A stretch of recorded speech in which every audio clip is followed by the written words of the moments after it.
Welcome to the Magic in the Cloud podcast, where exceptional visionaries reveal the personal journeys behind their remarkable success.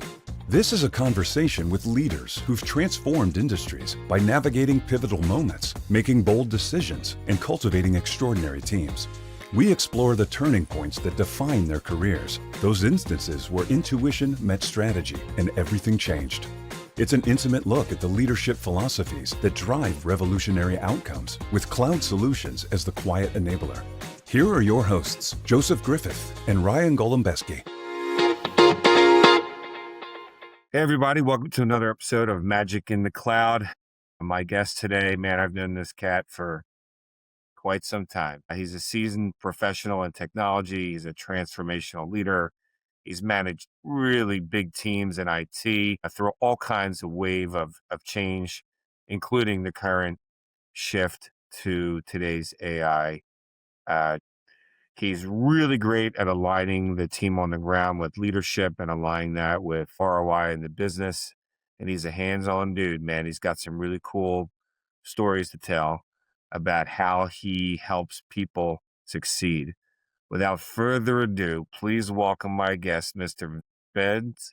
Vince, welcome to the show, my friend. Joe, thank you very much for having me. Pleasure to be here. And you and I always have fun conversations. And like to your point, to go back more years than I care to tell you. It goes back away, dude. When you stop trying to figure out where, when, and how, it's been a while. Exactly. Did we work together? Did he work with me? Did I work with him? Was he on my customer? What did we do together? Yeah. So Vince, the hot topic these days is AI. Mm-hmm. And you and I both know that projects they're not succeeding. As a matter of fact, they're failing at a rate that's greater than what your traditional IT projects are failing. So when you look at this current wave in business, what's the real reason that people get stuck at proof of concept, and where does leadership usually go wrong, or what do they need to do to succeed? Well, I would equate that. And Joe, it's a great question. We know that some of the larger projects that historically we worked on, the ERPs, in my case, some of the tax projects and so forth, they're just big projects, so they're hard to do. And so there's a myriad of reasons why those would fail. But with the AI, I think what I'm seeing is that there's so much benefit and so much capability. I believe most of the failures are the fact that there's really no way to set an expectation of success. What capabilities are they going to bring to the table when in fact there could be a myriad of things that they can solve, problems that they can automate. And so I think there needs to be more clarity at the leadership level. I think it's important that the leaders understand what the ROI would be. If I'm going to invest this level in training and people, maybe consultants, what's my benefit? What's my bang for the buck? And I'm not sure we have that clarity yet. People know you heard the old adage, managed by magazine, and they're being inundated with AI. Initially you had agents, right? And some of the generation and generational AI stuff. And now we're talking about automating ERP systems and actually getting into the business process flows. If you've done any of the ERP work, those process flows in some cases are older. They're not up to date. So they can't just automate it in place. They have to actually re-engineer and do the business process development that we used to do in putting in new systems. So I think we have to go back to some of the fundamentals to really put a bracket around it and say, well, in this case, here's the benefit, and we're going to invest and use and move those resources to a place where we know we're going to be successful. Yeah. So I think I heard two things that really stood out for me. One was the old ROI calculation.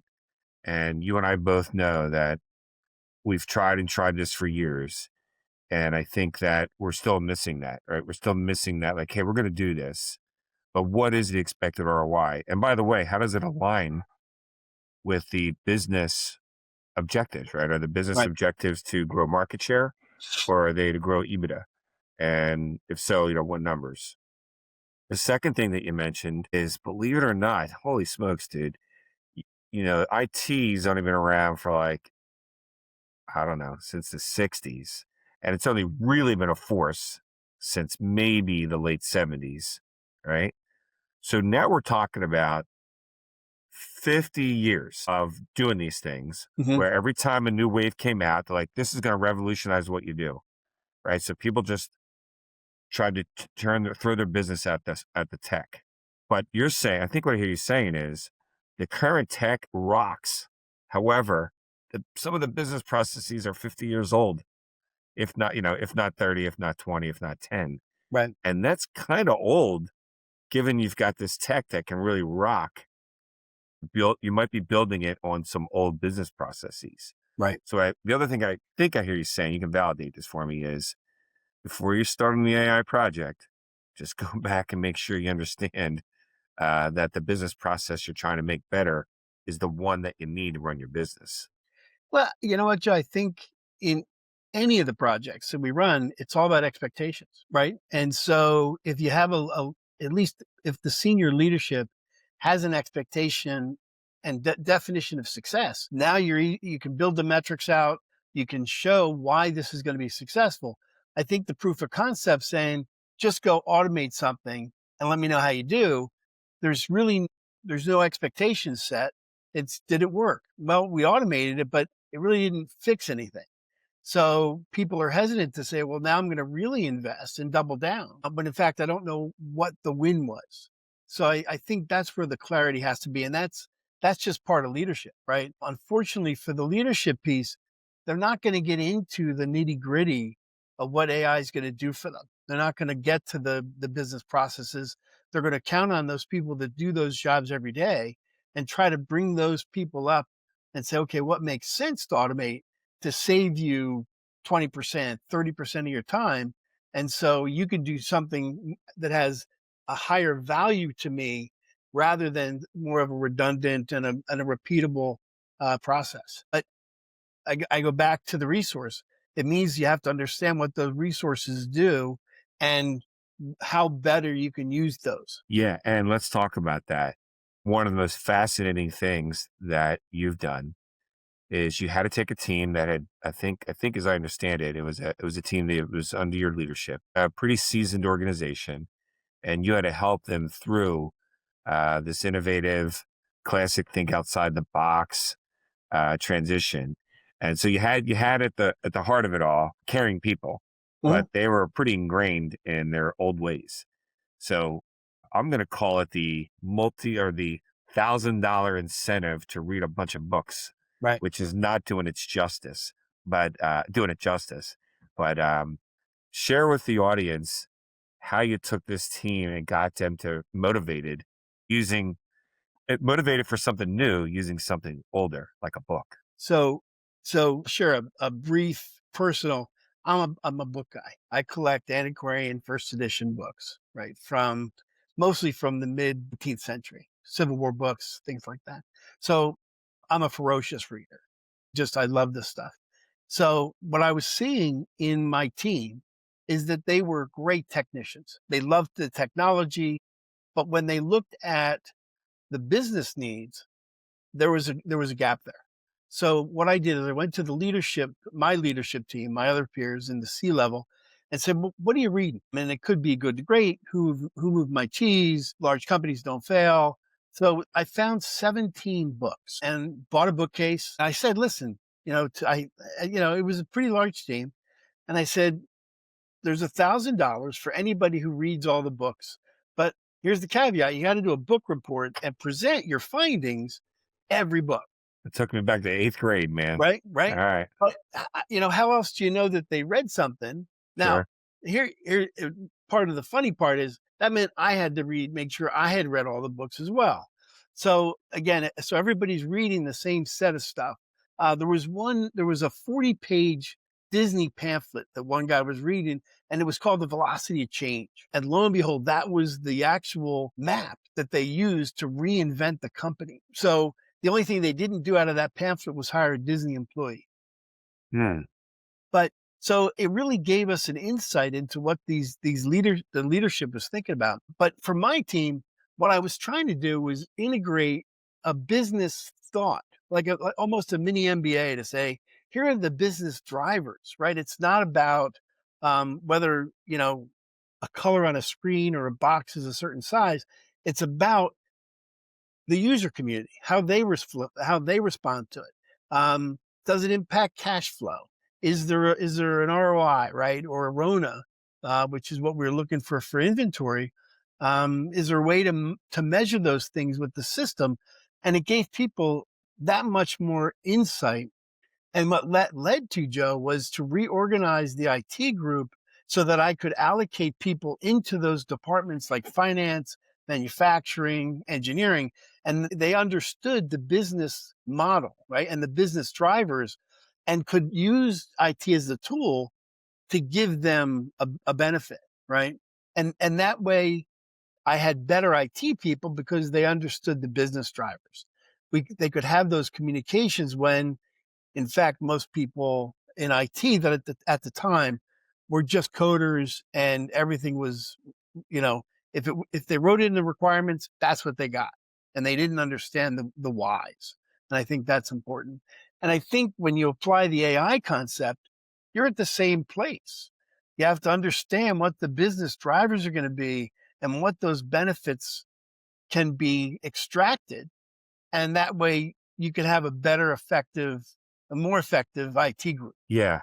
And if the audience didn't hear that early, these are predominantly IT folks where you did this, Yeah. and predominantly more technical than less technical. Yeah. Right. Yep. Because it kind of I had a few business analysts and they get it, right? They're straddling both sides. But for the most part, we had infrastructure people, we had, data people, and they didn't have the business acumen that I think was necessary. Long story short, one woman read all 17 books wow. in a few weeks, and I gave her a check for $1,000 because that was the promise. So, but she ate it up. Yeah, Nobody was and I'm close to betting she performed that she would testify that her performance went to another level her. Oh yeah, from that effort. she was invaluable, right? Because she understood how people were thinking, and she was able to actually contribute at a higher level with a wider group of employees. Yeah, and then one other nugget I think you had in there, Vince, which is maybe not from an HR perspective did this team report to the business, but you worked with the business and made your team accountable Mhm. to the business, Oh yeah, right? absolutely. So hey, read the books, understand the way a business person thinks. Now you're accountable to them, even though via HR they still report to you. Right. Is that fair? Yeah. That's what you did? Yep. Okay. And Yeah. I mean, go ahead. their careers were still based in IT. So as a leader, right, I've always, my objective as a leader is to move people into new positions, new challenges as they grow, give them the tools necessary to be successful. Yeah. And that's my next question was going to be your advice to developers who are afraid that AI is going to ruin their development skills. I think the first thing that I hear you saying is if you're going to look at it ruining sitting in a corner all day and writing Java or Python, yeah, then maybe that's at risk, right? All day long. But I think what you're saying is you are going to have to learn a little bit more about how the business is run, about how they make money, right? And appreciate how they be able to live a day in a life of those business users. That I don't know how you're going to be a successful developer, assuming you want to make good money, Mhm. and not make that shift. I mean, I think we finally hit a place where AI is going to require a developer to understand their business. How do you Well, feel about the, that? What other advice would you give a developer? so I've written 3 different applications using 3 different tools for AI, and they'll give you the base code. So your prototypes are easy to do. What's not easy to do is then take that business logic and embed it throughout the application. So there's still coding involved. And the better that you understand what the business need is, the better you're going to be able to change that code and update the code so that it's sustainable. Right now it's early on. I think there's Famous. There's 2 or 3 others that I've used, but and you know what? the prototypes are really cool. I've been writing a digital fact checking application. Yeah, man. I want to Right. hear about that. And I've been writing it for almost a year. And all of a sudden, I'm using Python. I'm writing, the neural networks and the whole bit. And all of a sudden, out of nowhere, they say, okay, just give this prompt. Now, that prompt, I knew a lot more of it. So I got a lot more headway with it. But the prototype's phenomenal. It uses text and audio. It checks, gives you the return codes. But there's more I need to do with it and code it so that it's more operational. Right. So and that's why knowing what I need to do and knowing the business requirements, that's going to help me move forward. Right. Yeah. So, and I'm not I was always a developer wannabe, but I think another thing as you're saying that, here's what I pictured. Traditional developers grew up in that 90% of the work was before it went into production. And if you did things well, you had a little bit of cleanup, a little bit of enhancement, and you move on to the next rocket ship. The irony is that's going to be flipped, right? Which is you're going to walk into a room, you're going to have a business problem, right? We need to improve inventory turns. You're going to build a prototype. There's your 10%. You're going to show it to the business, and then 90% of the work is going to be what we used to call the enhancements, Right. for the next term. Exactly. So that it's almost like it's flipped. So don't freak out that you're not going to have a ton of coding to do before it's into production. Embrace the fact that you're going to build a prototype, get it into production, and do some really wicked cool things after that.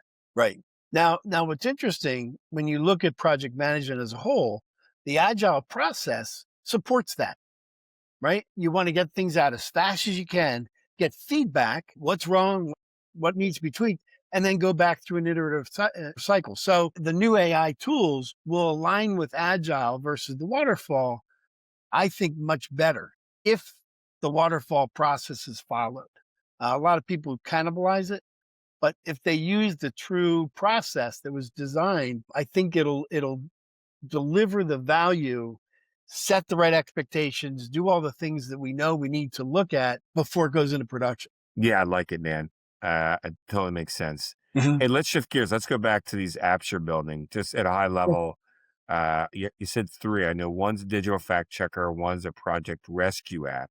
Yes. I do forget what the third one is, but give the audience a high level these three initiatives you're working on. So the third one I'm under an NDA. That's why I didn't remember. So I can't disclose that. Right. But again, it's consolidating information and making the choices based on the priorities that you set. So again, it's a great prototype. I'm waiting for feedback now from my client. The project rescue is a different animal because there's really 5 different algorithms that you need to look at, right? Whether or not you're evaluating, you're collecting the data, you're doing the analysis for what's your best fix and finding the root cause, right? Metrics, reporting, communication. So all those things are built into this application. And I'm probably 2 weeks away from releasing an application on my website so that an executive could log in, answer 20 questions, and this will tell them you're 3 weeks from a delay. You're good, check this, and this. So I'll break it into 4 different scenarios. But that way, if you're the executive and the application says you have about 3 weeks before you go off the rails, call us and we'll help you figure out where to go from there. But that should give them enough insight to say, well, where is it? I also introduced what I call the RMQ, the risk mitigation quotient. And what it does, it measures the risk tolerance of a project. And so you list all the components, and when you run it through the analysis, it'll tell you what's at risk, higher risk, medium risk, and low risk. And that way you can then make decisions based on where you want to allocate resources. Is it in testing? Is it development? Is it interfaces? So you could be more specific on the fixes that you need to prioritize. And then you take those risk areas and you translate them to the business side, things like delay and go live or deployment, the CSAT, right? Customer's not going to be happy, revenue lost, cost savings. Right. And you've got something real powerful. And what's really cool, man? There's an adage I go by. People always ask over the years, like, what are the characteristics of the best people you've ever hired? And people always think that from a sales perspective, it's charismatic and can talk a good game and all that. Mhm. One of the things that always stands out for me, and this reminds you what I think AI can do for you, is I love to work with people who always think about the 2 or 3 things you should do before an assigned task and the 2 or 3 things you should do when you're finished that assigned task. So Mhm. you delegate something and they come back and they say, I thought about it for a while. We should do this ahead of time to mitigate risk. Mhm. And oh, by the way, based upon what I'm doing, I see these 2 or 3 risks coming down the road. We should do this, this, and this to mitigate that. Right. Right. So I think what you're saying is you're helping with that. And to me, that's a superpower that if it was me and you were to find out how you can be valuable in AI, use tools like what you're developing Yeah. to get in front of and mitigate those risks. Did that make sense? Like, did I It get does. it on It that? does. Okay. So what this is, Joe, is exactly that. It shows where those highest risks are, and you can add to it or take things away depending upon the project, right? Because every project's unique, but there are some standards, right, that you need to look at. And this way, it the numbers and the quantitative analysis that are done, it's not good or bad. Some people like more risk, and that's okay. Correct. So in that case, they could say, you know what? We're good. We don't need to do more testing. We know we're going to get there. We've got other mitigating, processes or whatever, but training might be off the rails, right?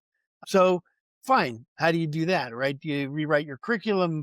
Do you put more material in? Do you focus it more on the actual departments so that you're training what people are going to use? So there's many approaches, but that I think part of, and I've used the RMQ, I've used the model at several clients. And what I find is that when you identify where the risks are, you have different conversations because to your point, that leads to the delays, right? So the next phase of the RMQ will be integrating that with the critical path. So once you know where your risks are and you extrapolate that to a critical path, now it's the question of go live.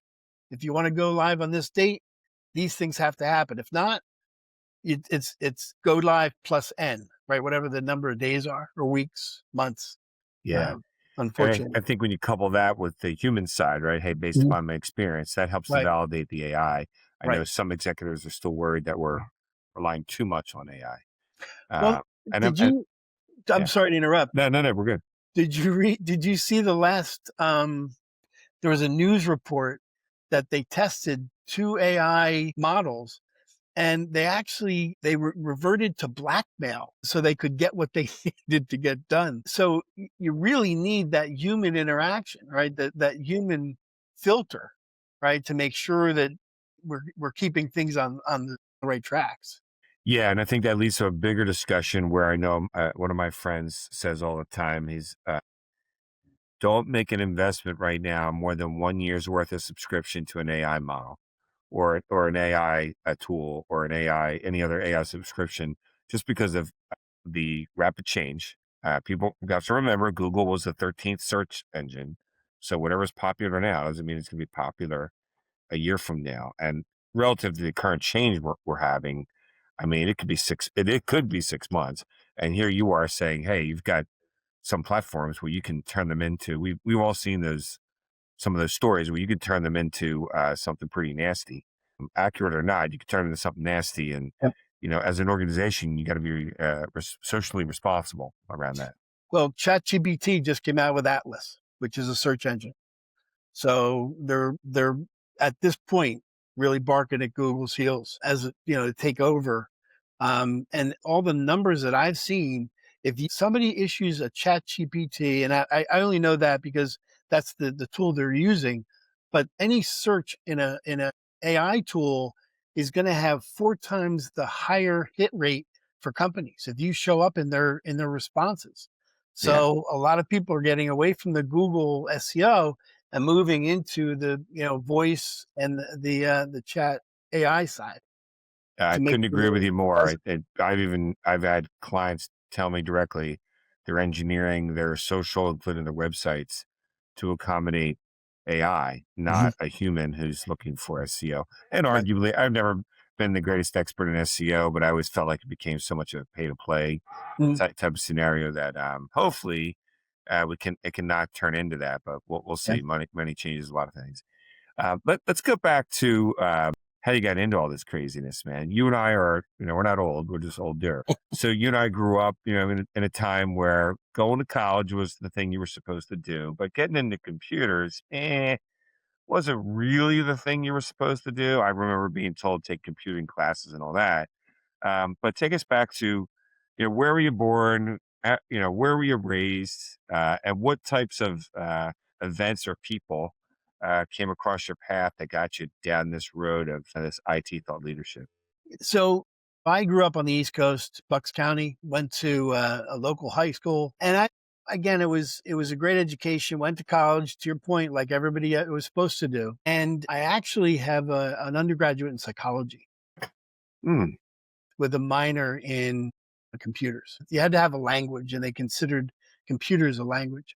So, I took basic, COBOL, Fortran, things, the older, what is it, second generation, third generation languages. Didn't particularly like them, by the way. I wasn't very good at it. Mm. I thank a great friend of mine who I'm still friends with, by the way, one of the few people from college that I talked to who helped me through the computer side. But I got a job in a reform school in Cleveland. And you got a job at a reform school. Yeah. And in the interview, they said, well, can you take a punch? I'm like, if I can return it, sure, Yeah, yeah, yeah. Uh, That's a great yeah, answer. right. Yeah, I'm like, great well, response. and at that, another friend of mine said, gee, you can work at AT&T for free and we'll train you all about computers. So I put on a three-piece suit at the time, had a briefcase, and I went to work for free For free. doing focus reports, right? With IDI, Yeah. right? And I worked at an info center. Everybody had info centers back then. And I never looked back. It was nobody threw a punch at me. It was a good place to work. Yeah. So let me make sure I got that. So you had two jobs or one? You worked for AT&T for free, Mhm. but the reform school, I dropped. you dropped that. Yeah. Okay. Yeah, yeah, Yeah. yeah. So that was the option. Yep. Paid to take a punch Right. or no pay to learn Right. computers. So Nice. 3 months in, the Nice. consulting company came back and they said, um, we can bring you on. So I started consulting at AT&T. It was right before the divestiture. So I was part of the group that broke up the R box. Hmm. Which was again, I'm right out of college, right? I'm like, holy cow, this is great, and all the T-trans and all the bulk data transfers, and everybody did learn MVS, learn CMS. So moving once computers, there was one of the main consultants. I don't remember his last name, Simon. He said there are three things you do with a computer. You put data in, you take data out, and you change it. That's all there is. Everything else you can look up in a textbook. All right. And so again, I'm a reader. So Yeah. I read every manual I could get a hold of. And lo and behold, that's really all there is, right? When you get to the infrastructure, you got to, kind of put some pieces together. But all in all, you're still putting data in, still taking data out and changing it. Yeah. And you were reminding me of something I read right before my kids were born. It was a study from MIT that said the number of words read before the age of 13 directly correlated to academic performance. Mhm. So I was going to ask you um, what kept your love for IT going. I'm sure you're going to tell me great people. I'm sure you're going to tell me you got paid a couple bucks. But I suspect that your love of reading contributed a ton to staying current, because there aren't a lot of people that have been around it this long that can say second gen languages all the way to a recognized thought leader in AI. So maybe So I'm wrong, but So I would phrase it differently, Joe. yeah, I would say I'm a lifetime learner, right? And everybody learns differently. My way, I do read a lot, not just computer books, right. and Python books and others, but history, right? So I'm reading one now. It was written in 1904 called The Red Chief. And it's the Revolutionary War and what's going on with the Native Americans. So it's really fascinating. But so I think the intellectual curiosity and reading things that people don't really teach anymore is the things that are the things I enjoy. Same with the AI, right? I mean, there's thousands of tools now. I don't know, all but maybe a handful, but I know what they do. So, and I don't necessarily want to be an expert at AI. I Mm-hmm. have all the experience of business systems and how things operate, right? So I can add the tool that I need when I need it, right? And I think that's, if you're going to be successful with AI and with whatever the next wave is, you have to be smart enough to know that you don't know everything. I agree, man. And as we start to wrap things up, what one or two people stand out in your path? Not necessarily folks in IT, but family members, other friends, acquaintances. What one or two people stand out that made a difference for you? So I've been really, really, really fortunate. I've had some people that really had a great impact on me. In my career early on, I would say yes to everything. And there was a quality guy named Gus that I worked with. And he said, if you keep saying yes, you're going to fail. Hmm. There's things that you have to realize you're not going to be able to do. And that's the information that people want to hear back from you. So, that was just a value. My father-in-law was an orthopedic surgeon and just down to earth, just like the salt of the earth and I find he was generous of spirit in his heart. So, you learn from him, right? The integrity piece to do the right thing. There was one, and obviously, in the IT side, you meet people that just are just wicked smart. And there's no way that you can compete with them because I'm not. So, you want to make sure that you can help them any way you can. And hopefully in the long run, you get to work with them and you get the benefit of seeing their brilliance, right, come to fruition. And I've had a lot of success there. And obviously the great teams that I've worked with. I had one guy named John Moore from DRS, and he was an infrastructure guru. Just didn't matter what it was, he could make it work. And he refused to let me skate at the surface. Even at the director level, he said, "Nope, you got to deep dive with me. You have to know what a LUN is. You have to know how to stripe a sand." I'm like, I really don't want to, and he said, "No, doesn't matter. You need to know this because this is important." So I've had people that took me under their wing and they were able to help me, even at the leadership level, understand more than most. Now I get into a position talking about infrastructure with other companies, and I understand a lot more than most of the executives, which is valuable. Like, we make better decisions that way. And have you had the chance? You named a lot of people, man. Have you had the opportunity to let those folks know that you appreciate them? Some I have. Yeah. Yeah. Yeah, I think we do our best when it comes up to let them know, and sometimes it slips through your fingers. And Yep. I always say it's important. A lot of these conversations I've had prompt me to try and maybe find one person I haven't reached out to for a while, Yeah. and We, tell them how much you appreciate their contribution. So again, being a learner, right? I got my MBA, and then I went for my PhD. And the PhD thesis is leadership by original thought. And if you think about having, let's say, a group of 7 people sitting at a meeting around a table, they're all talking about the same topic.